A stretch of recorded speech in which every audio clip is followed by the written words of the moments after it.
নমস্কাৰ বন্ধু বান্ধৱীসকল, আপোনালোকৰ ২ বছৰীয়া বা ৩ বছৰীয়া শিশুটিয়ে আপোনাক বৰকৈ আমনি কৰিছে নেকি? আপুনি আপোনাৰ শিশুটিক ব্যস্ত ৰাখিব বিচাৰিছে নেকি? যদিহে বিচাৰিছে, তেনেহ'লে মই এটি ঘৰুৱা উপায়েৰে আপোনাৰ শিশুটিক ব্যস্ত ৰখাত সহায় কৰিব পাৰিম বুলি বা সহায় হ'ব বুলি আশা ৰাখিছোঁ।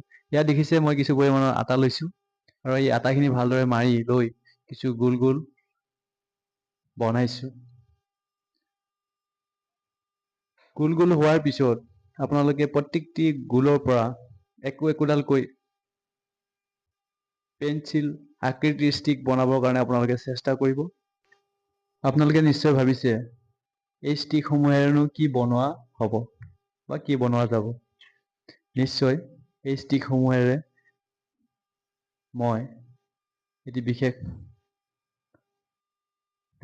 এটা আকৃতি দিবৰ কাৰণে চেষ্টা কৰিম আৰু প্ৰত্যেকডাল ষ্টিকেৰে মই ইংৰাজী বৰ্ণমালা অৰ্থাৎ এৰ পৰা জেডলৈ মই এই ২৬টা বৰ্ণৰ আকাৰ দিবৰ কাৰণে চেষ্টা কৰিম। আশা ৰাখিছোঁ আপোনালোকেও আপোনালোকৰ শিশুটিক কিছু পৰিমাণৰ আটা লৈ এই কাৰ্যটি কৰিব দিব। এয়া মই ইংৰাজী বৰ্ণমালা এ এই বৰ্ণটিৰ আকাৰ দিবৰ কাৰণে চেষ্টা কৰিছোঁ। এনেদৰে মই প্ৰত্যেকডাল ষ্টিকৰ পৰা মই একোটাকৈ বৰ্ণৰ আকাৰ দি যাবলৈ চেষ্টা কৰিম আৰু আপোনালোকেও আপোনালোকৰ শিশুটিক এই পেঞ্চিল আকৃতিৰ অৰ্থাৎ আটাৰে বনোৱা এই পেঞ্চিল আকৃতিৰ ষ্টিকৰ জৰিয়তে আপুনি শিশুটিৰ আগত এনেধৰণৰ বৰ্ণৰ আকৃতি বা গঠন কৰি দিব। এটা কথা মনত ৰাখিব যে আপোনাৰ শিশুটিক আপুনি বৰ্ণসমূহৰ আকৃতি দিওঁতে আপুনি সেই বৰ্ণটিৰ উচ্চাৰণ কৰি যাব।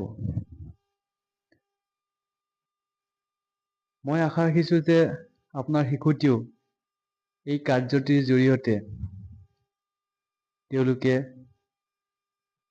কিছু সময় হ'লেও ব্যস্ত হৈ থাকিব পাৰিব। আপুনিও এই পদ্ধতিটো এবাৰ অৱলম্বন কৰি চাওকচোন বাৰু। যদিহে আপোনাৰ